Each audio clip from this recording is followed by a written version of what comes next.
Hi everyone, and welcome to this edition of Inside the Naval Postgraduate School here on the Pentagon Channel. From Monterey, California, I'm your host, Alan Richmond. In this edition, we'll be talking about maritime security and piracy, as well as the collaboration between the United States Coast Guard and the Naval Postgraduate School. But first, we have a report and an update on the NPS Committee on the Future. Charged by NPS President Dan Oliver with looking beyond the boundaries of the present into the possibilities of the future, NPS hosted the inaugural meeting of the Committee on the Future on August the 11th, 2010. Over the next years, the committee will examine trends across higher education's landscape and the Department of Defense and the Navy and provide guidance on how NPS can fully realize its potential moving into the future. So gentlemen, thank you very much for taking time to join us here at the Naval Postgraduate School. I know you have a busy schedule. You've had a full day of meetings, but we appreciate you taking time to appear with us here on Inside NPS on the Pentagon Channel. First question, I'd like to generally get your impressions. What are your thoughts about the value of the Committee on the Future? And anybody can jump in and we'll just kind of move around the table with your responses. I think it provides a great background for the school. It's getting ready to relook at its strategic plan, to have a group of outside people look at the general trends and issues that they're going to face in the time frame for their new strategic plan and help set up some of the major questions that they have to answer. And this is your second meeting? It is. We met originally in August when we first laid out what the plan would be, and this is our first interim meeting. And so far, so good? It seemed like it was a pretty good session today. I was very happy with it, and I think the Admiral was. Good, good. How about your involvement? Well, comments similar to Carl. First of all, that I think the school is getting the benefit of a real cross-sectional team from business and military and DoD and Navy experience, and so I think that's the value of this. And my involvement is also through Admiral Ellis. You know, a lot of times big organizations don't take or have the time to step back and sort of look at the environment and look at the trends so that they can factor that in on their strategic planning. And I think this is a wise investment on the part of NPS to spend the time and to bring together this kind of cross-section to do that. And your perspective? Well, I would second what all my colleagues said. And what I like about what we're doing is we get the opportunity to kind of tee up for the strategic planning process at the postgraduate school what the kind of insights and considerations and recommendations they should look at when they go into the detailed planning process for them. So we're kind of like outside seed corn, if you will, for the planning process that will go forward from this. And that's why I enjoy doing it. I've learned a lot. And one of my old bosses said, you ought to look at who's grading your homework. And if you just have your own organization grading your homework, you tend to drink your own bathwater, so to speak. So I think this is a great opportunity that we've been afforded to help the postgraduate school with some outside perspectives that are informed by careers in the military and in the Navy, but also are now working on other issues in other places that can give the postgraduate school some good advice, I think. Well, I know President Oliver appreciates it, as well as Admiral Ellis, and certainly you've all traveled from all over the country to get here, so thank you for taking the time from your busy schedules to participate. And what individually have you gained? Anybody want to talk a little bit about personally what you've gained from your participation so far in the committee's work? Well, I work at Georgia Tech in the information and communications area, and a good bit of the discussion today was on the pace of technology change and on the differences that technology enables in terms of how people communicate, how they do business, how they live. That's something that we're working with at Georgia Tech right now, and that's something that I can take some of the insights from the good discussion in today's meeting. Well, and technology is changing so fast, I think we all agree that you have to stay current with it and really look for new opportunities. What methodology are you using to gather information? Is everybody using kind of the same platform, or do you have different forms? I think there was several different forms were demonstrated today, but by and large, a lot of people are looking at studies that are done both by the military, by the government, by academia, and even by industry. And we also have a pretty robust program set up for the types of people that we want to go and talk to, especially in the Washington, D.C. area, people that are decision makers about the budget for the school, but more importantly about the things that are going on, the challenges that the department faces in the future, and how NPS can be a part of that solution. Well, certainly with the military cutbacks, the budget is a big issue, and I'm sure you spend a lot of time on how you work around that. Any forward movement from today's meeting, or is everybody still working towards finding that solution? Well, I don't think that we've got the solution for anyone's budget problems, but I think what we focused on today is where we collectively think the postgraduate school adds value for the Navy and the Marine Corps, the Department of the Navy writ large, the Department of Defense, and then the broader defense and security communities. And getting that right is important as a baseline for any resource allocation issue. So I think we spent a lot of time today focusing on what we term the value proposition for the Naval Postgraduate School.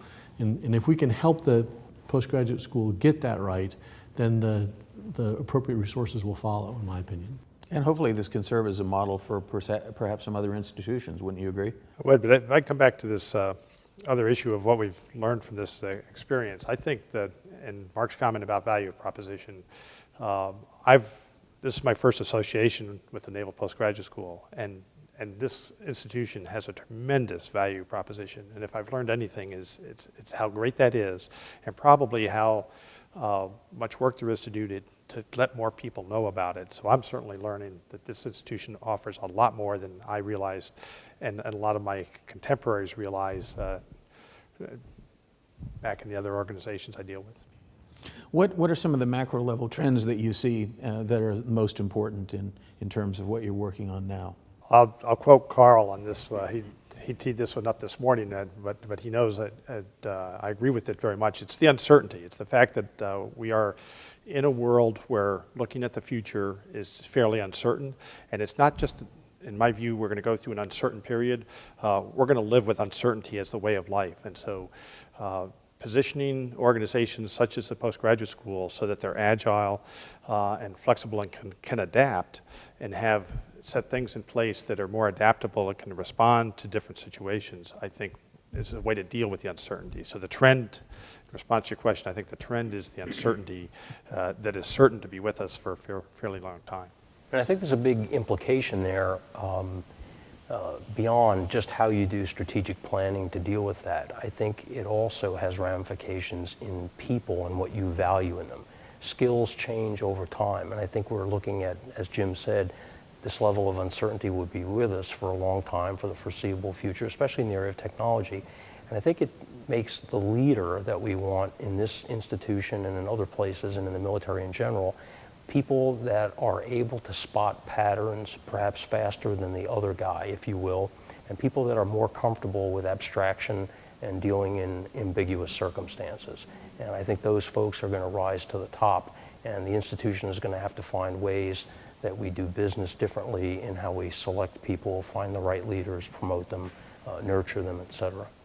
And I suppose because of the type of educational institution we are, combined with Department of Defense, we're quite a different animal than most of the others that I'm sure that you see across the country. We spent a lot of time talking about that today as well, and how that's, to one extent, that's a great strength of the Naval Postgraduate School. But because of where it sits and the legislative and statutory authorities that it has, it can be an obstacle at times to responding in an agile way to the challenges that we face in the Department of Defense. So I think finding ways to leverage the strengths of the student body and the position that the postgraduate school has and kind of the educational infrastructure of the Department of Defense, while finding ways to overcome the obstacles that are posed by some of the bureaucratic and statutory barriers you have to overcome to enter into partnerships or enter into creative arrangements with industry leaders, because in many cases research and development is being driven more by industry than by government or by academia. Finding ways that to help the postgraduate school position itself for the future in that regard is what we spent a good bit of time talking about today. Well, certainly one of the prized components of the Naval Postgraduate School are students, because their average age is 30 years old. Many of them have been on a career track and have served in theater and are married and have families. So they're pretty well focused by the time they get to us, and they're really dealing with real world problems that come from the front lines in Afghanistan and Iraq and I guess our research efforts are one that we're most proud of, and hopefully, you'll be able to help us tell the story, and that's part of the Committee on the Future's plan. I think that's part of the uniqueness for postgraduate school is the students. They're coming off of typically operational tours. They're coming in with real-world problems that they either experience personally or that their commands have an interest in, and they're able to marry up the learning and the research that takes place here to apply that to those real-world problems. It's different than sort of a typical academic institution. I'd like to get your thoughts on the overall impression of the Naval Postgraduate School. I'm sure you have different thoughts, and you've been here before, and you've not spent a great deal of time here, but from your meetings, what kind of perspective do you walk away from when someone says, asks you a question about who is the Naval Postgraduate School? Well, I was really surprised when we came for our first meeting in August and we did a tour, and we looked at a lot of the facilities and the types of things that people are doing for research here. And something that really stuck in my mind was the little cube satellite operations that were going on. But more to the point today, after a lot of the discussion, you realize, and precisely for what was just said about the student body. If I went to a traditional institution where I finished a bachelor's degree and then went immediately to graduate education, all I brought with me for experience is what I did in high school and what I did in my bachelor's circumstance. When you look at the student body here, the demand that they place on the instructors, on the teachers, forces them to be a level, I think, probably above what their counterparts would be in a traditional institution, because they bring with them such a broad range of experience that the other folks would not have. So it'd be, if you're unprepared as an instructor, I imagine you're in for a rude awakening at an institution like this. Mm-hmm. Your perspectives? Well, I've been here at the Postgraduate School a couple times before Admiral Ellis asked me to help out with the Committee on the Future, and every time I've been impressed with the enthusiasm of the students, the creative and cutting-edge problems that they're working on, and really the capacity that the institution has to help to solve real-world problems. I mean, that's one of the reasons why one of my bosses back in Washington, Undersecretary Bob Work, wanted to establish the Center for, or the Consortium for Robotics and Unmanned Systems Education and Research here, because he sees the postgraduate school as a way, as a center of excellence to focus education, research, and experimentation to help the Navy and the Marine Corps integrate unmanned systems into their warfighting capabilities. Not just from the technical details of building robotic systems that can go fly or dive or crawl along the ground, but thinking in more systemic terms from concepts of operations and tactics, techniques, and procedures that will really help the Navy and the Marine Corps in an area that they've never really dealt with before. And I think that going forward is going to be a huge strength of the postgraduate school. Operational experimentation, operational partnerships with the fleet and with the Marine Corps to help them solve those kinds of problems that are on us now and will continue to evolve in the future. And it is a unique faculty and student relationship. I mean, many of the faculty, and I'm sure you've bumped into some, consider them not students but more colleagues. They work that closely, and we have a lot of international students, and a lot of these students then go on to leadership positions around the world. And so a lot of those relationships, as Admiral Mullen says, that are forged here at Naval Postgraduate School last a lifetime. And I'm sure you've run into that or will in the future. How about your takeaway from NPS? Really, three things have been notable to me. One is the depth of the research and the strength of the research, and what that adds to the education of the military students is just phenomenal to me. I had no idea coming in that the depth and breadth of the research that goes on here, and the degree to which I think it impacts the student. The second is the world-class faculty. I really am impressed, as you mentioned already, with the quality of the faculty here. And the third is the diversity of the student body. And I think of it with my own background, being from the Navy, of the Navy students that go here are so enriched by the other service members they work with and the international students that they work with. And so that collectively, I think they get a very rich experience from those three pillars: the world-class research, world-class faculty, and the diversity of other service and other country students. And the weather and the location on the beautiful Monterey Bay is not too unattractive. That's right. That's right. Any final comments or any thoughts that you might like to leave on the table here with us about the Committee on the Future and what you're looking forward to down the road? What's the way ahead? I just echo the appreciation I have for the vision of the leaders here to do something like this. We live in an environment now where the threat is constantly changing and is unpredictable.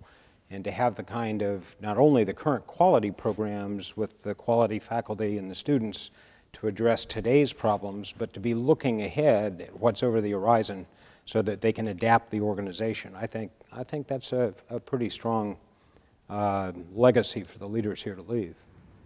I would agree. Well, gentlemen, thank you very much, and we wish you safe travels, and thanks for your dedication and support and your participation in the Committee on the Future. We'll see you at your next meeting. Thank you. Thank you. Thank you. Well, coming up right after the break, we'll talk about maritime security and piracy issues right here on the Pentagon Channel. Stay with us. Well, piracy issues are an important factor to the United States of America, and recently we had the opportunity to talk about piracy and maritime security with Captain Jeff Klein at NPS. Well, Jeff, first of all, thank you very much for taking time to appear here on Inside NPS on the Pentagon Channel. You know, U.S. maritime security and piracy issues are a very hot topic. Can you give us an update? Alan, in 2004, the Office of Secretary of Defense asked NPS to stand up an interdisciplinary program that was focused on issues related to maritime security and maritime defense. That was in direct response to, of course, the 9/11 attacks and our concern that we needed to take a look at the maritime environment as much as the air and ground environment for potential security issues. Since that time, we've stood up a program called the Maritime Defense and Security Research Program. It involves about 30 faculty, almost 50 students, and over 600 off-campus participants to take a very interdisciplinary approach to the issues related to maritime security.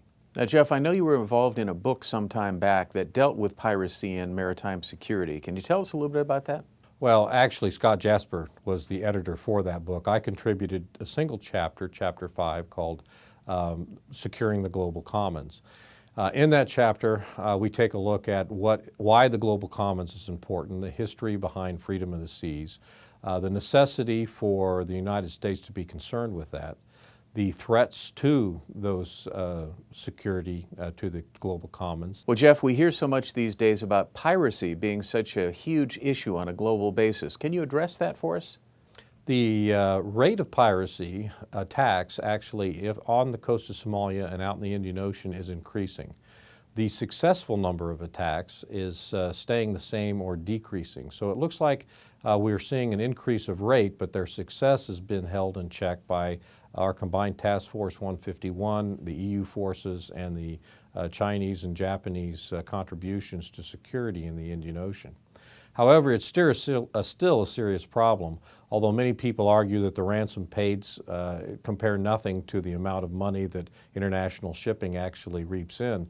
Any challenge to the international maritime common has to be taken seriously by the United States Navy. Well, we hear so much these days about the term maritime security. It's a huge issue globally. Can you give us an update on it? Well, from a theoretical standpoint, to establish maritime governance or maritime security, you really need three things. You need information, and with that information, the ability to process it, fuse it, and get it out to people who need to make judgment calls or take action on it. You need some sort of platforms, air platforms, surface platforms, maybe subsurface platforms, both to provide deterrence in the region that you're trying to establish governance, and also to react to the information that you receive. And finally, and third, you need a legal regime. That is, you need the ability to prosecute or to arrest, prosecute, and take to trial, or have some right in the international community to take action in order to secure that maritime security element. Each one of those areas have to be fulfilled in order to establish maritime governance, whether it's territorial waters or maritime security. Well, Jeff, I know you're a big proponent of the cutting-edge research that's done here at the Naval Postgraduate School, but I'm just wondering, as an end result, what are we doing at NPS to help solve this problem? I'd like to tell you how NPS is unique, and because of that uniqueness, what our contribution is to issues related to maritime security. I don't think there's any place in the country where you can find a pool of experienced graduate students in naval operations or military operations like the Naval Postgraduate School. Our average student has anywhere from 4 to 8 years of operational experience before they come here. We take that uniqueness, put them in a classroom with faculty who focus their entire career on issues of national defense. And the information that exchange between faculty and students, and in many cases students between students, when you have an Air Force captain asking a Navy lieutenant what is the bandwidth of his destroyer so they can set up an architecture that includes a B-2, for example, that technical education happens nowhere else. We actually leverage that capability to develop concept of operations with new technologies so that we're able to move not just the technology and do our research in the technology here at NPS, as well as partnering with many laboratories and schools around the country. But then we take these technologies and we expose it to young operators who are recently from the ocean or from the fields of Afghanistan or Iraq and say, how would you operate this? Does this make sense? They help develop the concept of operations that then we can later take to field experimentation programs, our own unique field experimentation programs, or our partner service programs to test those concept of operations. So really what I'm saying is from technology development to needs to concept development to experimentation, Naval Postgraduate School can do that, and I don't think anywhere else we can achieve that end-to-end type result. Well, Jeff, thanks very much for taking time to appear here on the Pentagon Channel on Inside the Naval Postgraduate School. We appreciate your efforts. Thank you, Alan. Well, special thanks to Captain Jeff Klein for the fine work he does here at the Naval Postgraduate School. Well, coming up after the break, we'll be talking about the United States Coast Guard and their role, as well as the collaboration between NPS and the Coast Guard. Right after this, stay with us. Well, today we have the opportunity to spend the day with the executive officer and his crew of Coast Guard Station Monterey. So we're officially Coasties, at least for the day. John, thanks for taking time to talk to us about the role of the U.S. Coast Guard here on the Monterey Bay. You guys play a very important role. How long have you been stationed here? Alan, I've been here since July '09, so about a year and a half into my tour. It's a 3-year tour.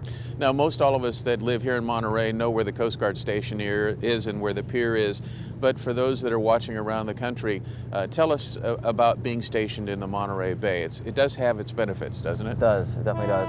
Well, our main focus here in Monterey is search and rescue and law enforcement, but we also assist NOAA with the sanctuary laws and enforcement of their laws.